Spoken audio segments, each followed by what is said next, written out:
Mas a parte do escritório de arquitetura, você acha que, no caso, você não continuou porque você quis? Ou porque você começou a ter alguns resultados que não esperava, alguma coisa do tipo? Ou como que surgiu mesmo o lettering, né? Tipo, acho que deve estar Cara, foi muito... embutido aí nesse... Não, foi muito sem querer, assim. Nem sabia da possibilidade de trabalhar com isso. Não era uma vontade minha, não é nem cogitava. Para mim, eu ia continuar na arquitetura. Uhum. Nunca cogitei trabalhar com arte. Apesar de ser algo que eu sempre fiz Mas intuitivamente. você desenhava, tipo, desde pequenininha, desde criança, assim? Você tem uns desenhos? Muito. Verdade? Muito, muito. Acho o máximo. O meu quarto era inteiro desenhado. Tipo, as paredes todas. Só que eu, sei lá, não tinha essa noção que essa isso aba era... na minha cabeça aberta, do tipo, você pode trabalhar com isso um dia, entendeu? E aí... Mas também tem uma questão aí cultural, talvez, né? Porque todo mundo...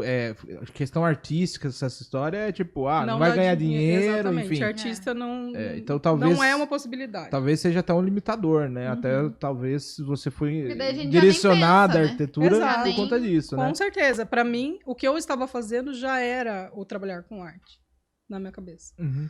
Você transformou aquilo que você gostava em desenho nessa tipo, pra mim, eu já profissão, tava né? na área. Tipo, Sim. era isso. E só que eu sempre fui aquela criança que tudo... Sabe aqueles programas que tinham? É que vocês são mais novos, mas eu acho que deve ter até hoje. Que ensina a fazer as coisas. Tesoura sem ponta. Tipo a Eliana, né? Claro, eu lembro. Eu fazia tudo que passava nesses Eu programas. só assisti. Tudo que ela ensinava, eu fazia. Não lembro tanto, pra ser bem sincero. Não lembra? Não Esse é lembro. mais novo. Cara, sempre tinha um quadro no programa pra ensinar a fazer alguma coisa. Tipo, cortar, fazer um artesanato. assim. Aquelas dobraduras, sabe? Eu fazia tudo. Origami, eu tinha né, todos os materiais do mundo, de cola, de tesoura, todos os tipos de papéis. Meu pai sempre deu mesada pra ensinar a gente meio que administrar o dinheiro. Eu não administrava nada. Eu gastava tudo na papelaria. E a minha irmã, que é administradora, ela sabe investir. Poupar sabe até tudo. hoje. Até hoje ela é assim. Salvou um, né? E eu torrava tudo. E quando eu não fazia empréstimo dela ainda, pra gastar mais ainda. Nossa, você... Sério. Eu comprava tudo. Eu tinha tudo, todos os tipos de materiais e tal. Eu sempre amei esse tipo de coisa. E a vida inteira, até hoje, assim, sabe?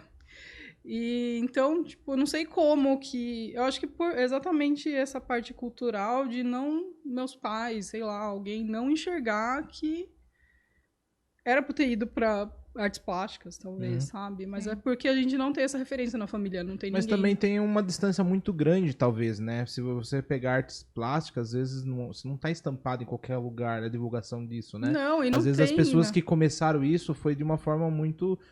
tipo, puxa, foi se encontrando que nem talvez você foi Eu se posso encontrando. estar abrindo essa aba na minha família agora, entendeu? Entendi. Eu posso Não, e ser até que eu pode... acho, com essa nova era mesmo de digital, Informação, né? De informação. A gente não tinha essas informações. Não, é tudo assim. referência, né? Não tinha revista que você via lá o que estava escrito de cada profissão para você conseguir ver. Ai, parece que eu tendo a gostar disso, né? Tanto que Pequenos a testes, gente comentou aquela hora de É. feira de profissões. Não tem artes plásticas É. na feira. Não tinha na minha época, pelo menos.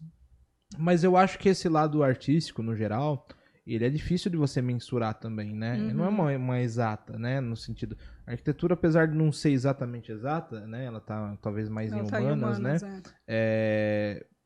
Ainda existe alguns parâmetros para você falar, talvez arquitetura, talvez engenharia.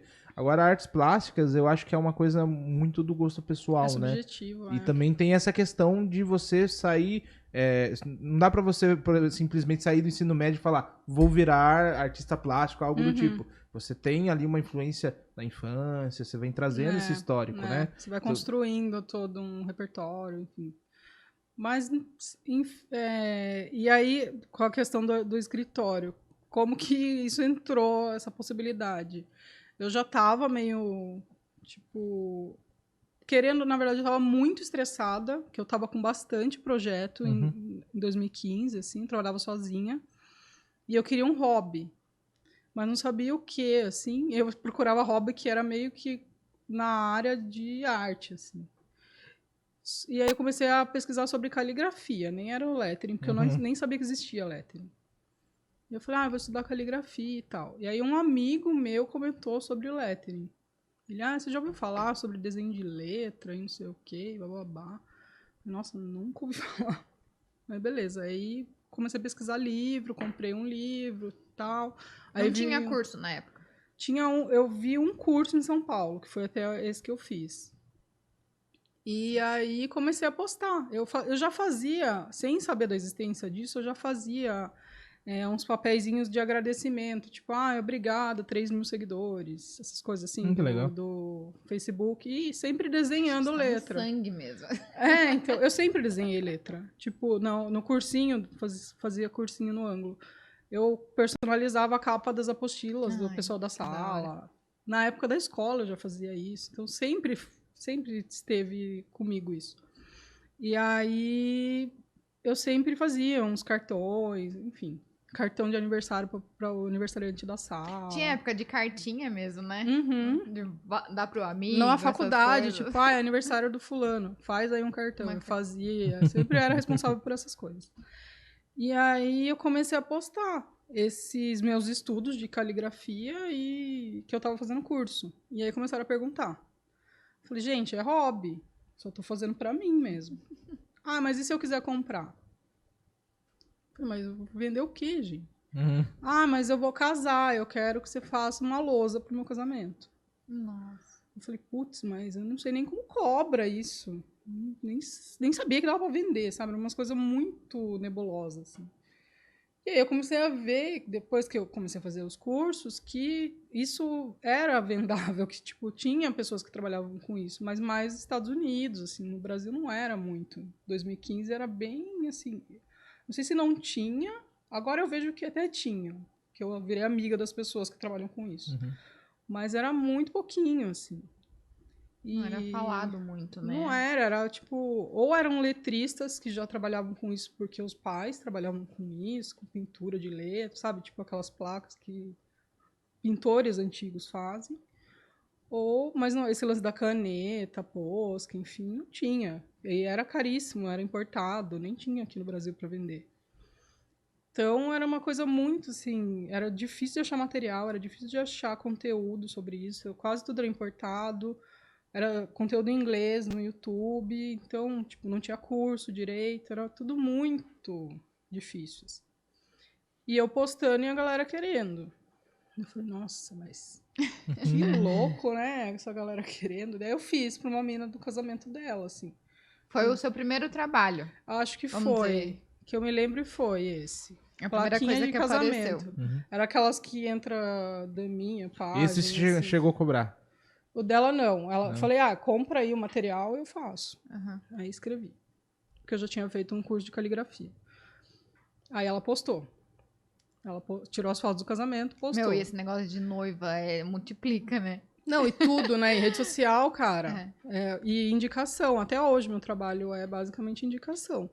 Então, uma noiva mostrou, isso daí estava muito em alta fora do Brasil. Não tinha muita gente que fazia. Sim. Então, começou, ela faz. Aí vem outra noiva. Aí vem outra noiva. Aí vem outra noiva. Aí restaurante quer. Aí o outro quer pra colocar na churrasqueira da casa dele. Outro... E aí começou. Porque é uns detalhes diferentes, né? Você e não sai, tinha. E ninguém vai ter igual. Torna único, né? Sim. E totalmente personalizado, E aí começou a pipocar, assim. Eu quero pra pôr no meu salão. Eu quero não sei o quê. Eu falei, gente do céu. Começou a perder o controle, assim. E eu me sentia muito bem fazendo aquilo. E comecei a comprar mais livro, comecei a fazer mais curso. E começou o negócio a tomar uma proporção, assim. E eu ficava muito mais feliz fazendo aquilo do que os projetos. Porque eu começou a desandar num grau os projetos, assim, por conta de mão de obra. Muito BO nas obras, assim. E eu falei, cara, eu não quero mais. E é uma coisa que não depende da gente, né? E eu sempre fui super chata, assim, com detalhe. Entregava as pranchas super lindas, aí chegava na obra, tava tudo zoado. Eu falei, cara... Isso quando as pranchas estão lá, né? Porque às vezes nem estão lá. Imagina, você fica um tempão desenhando o negócio, aquele carinho, aí você chega, cadê o projeto? que projeto? Mas pra que projeto? Tá aqui no celular, fica procurando 2 anos. Ah, você falou que era assim. Não, cara, tem um projeto, eu imprimi. Isso quando você não tem que riscar no chão pra pessoa ou na parede. E aí comecei a, tipo, falei, mano, eu vou trabalhar com algo que só dependa de mim, né? E eu ficava o dia inteiro no escritório e chegava à noite em casa e tinha que fazer as encomendas. Que começou a tomar uma proporção... Terceiro turno. E aí eu virava à noite fazendo. Nossa. E o meu apartamento ficou pequeno, aí eu tive que mudar de apartamento para um outro maior. Você mudou por conta disso? Mudei. Porque não cabia. Tipo, eu deixava... Mas era de material? De material. Nossa. Porque não cabia. Tipo, não tinha mesa pra fazer. Eu morava Aí você imagina que é só, tipo, algumas canetinhas e uns papéis, né? Não é nada. Porque daí os projetos começaram a ficar maiores. Nessa época eu só fazia produto, não fazia parede. E Né? que tipo de produto que você desenvolvia assim? Basicamente quadro. Quadro. Quadrinhos. Não era assim. tela, assim, era... Era tipo lousas, Lousa. né? Lousinha pra restaurante. E sempre foi com caneta ou foi com outros Nessa tipos? época era só caneta. Caneta. Eu só sabia fazer com caneta. Agora eu nem uso mais caneta, uso pincel. Mas nessa época era só caneta. E era só fundo preto, caneta branca. De 2015 até 2000. É porque também você falou que era difícil de encontrar muito material, né? E foi o curso que eu fiz, assim, era caligrafia, né? Fui aprimorando a parte de caligrafia, desenho, fui fazer curso de desenho. E era o que estava na moda na época, né? Para fazer coisas em cafés e tal. E depois eu fui aprimorando para entrar na parte de paredes. Mas era o que estava muito em alta. Tem um detalhe que eu acho que é importante. Tem muita gente, principalmente o artista em si, no geral, cria uma assinatura própria, né? Querendo ou não, tem uma personalidade própria. Sim.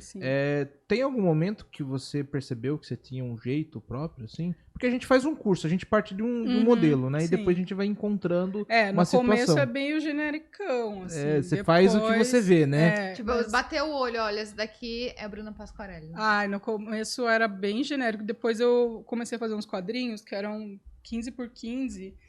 E eu só fazia uma arte que tinha uma moldura com umas folhinhas, assim, e uma frase no meio. E todo mundo pedia aquilo. Todo mundo queria aquele jeito. Daí ficou uma marca registrada aquilo, sabe? Eu quero fazer algo diferente, não? E acabou que, tipo, as pessoas meio que ditaram essa marca registrada, porque todo mundo queria aquilo.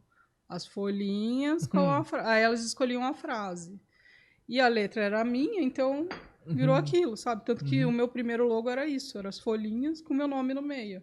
Então todo mundo via aquilo e já sabia que era meu. Aí começou um monte de gente a entrar nesse meio também e copiar isso, sabe? Eu falava, gente, mas já sabem que é meu, assim. Então muita gente falava, não adianta você copiar aqui. A hora que eu vejo isso, eu lembro do nome dela, sabe? Sim. E isso foi, acho que 2015, 16, 17, eu estava trabalhando com isso. Depois eu fui fazendo quadros maiores, mas era Então você começou em 15. Isso. 15. E que você largou o escritório? 17. Eu Foram fiquei 2 anos ainda. 2 anos.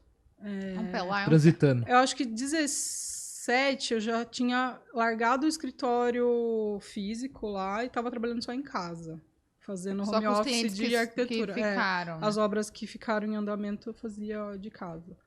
Porque eu falei, vou ficar pagando aluguel aqui. Porque eu já nem conseguia. Saiu do apartamento. Eu não conseguia ir pro escritório. De tanta encomenda que eu tinha.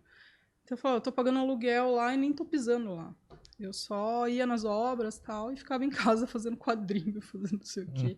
E aí, a hora que eu decidi largar mesmo, foi no momento, primeiro, que eu já não estava me dedicando à arquitetura como antes, e o retorno financeiro dos quadros estava muito maior. Isso que eu ia perguntar, que momento que você viu o valor, no caso? Porque tem esse ponto também, né?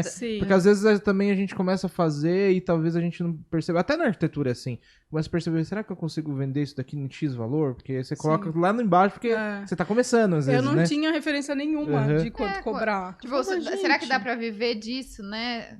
Nossa, foi muito louco. No começo eu falava, cara, né? Quando a menina pediu, eu falei, cobrar um negócio desse? Beleza, nem cobrei dela. Só escrever? É só um desenho. Mas depois eu comecei, nossa, a galera paga, beleza. Paga quanto, né? Como que eu vou cobrar isso? O material, quanto tempo eu levo? Daí eu comecei a fazer curso dessas coisas também, de precificação. tempo, né? Porque a gente não tem... As pessoas... Vejo muita gente que não considera a sua hora trabalhada, Não. né? Só Sua considera irmã deve ter te ajudado aí, né? A minha irmã, eu acho que a parte de artista, assim, ela Não, mas eu entende digo muito de também. precificação, de administração, sim, assim. sim. Porque eu vejo muita gente que não sabe valorizar a sua mão de obra, né? Sim. E aí eu comecei a entender isso. Até no meu Instagram, eu falava muito sobre isso, sobre esse conteúdo. Para ajudar outros artistas a se valorizarem e conseguir também não trabalhar de graça. Mas daí teve esse momento que você falou, nossa, dá pra eu viver muito disso mesmo? Chegou dá uma pra hora que eu largar falava, a gente, arquitetura. eu tô ganhando muito melhor do que como arquiteto. E a galera não botava fé, né? Falava, nossa, que essa mina com esses quadrinhos desse tamanho aí tá conseguindo viver, gente? E tava. Tô até hoje trabalhando com isso, né?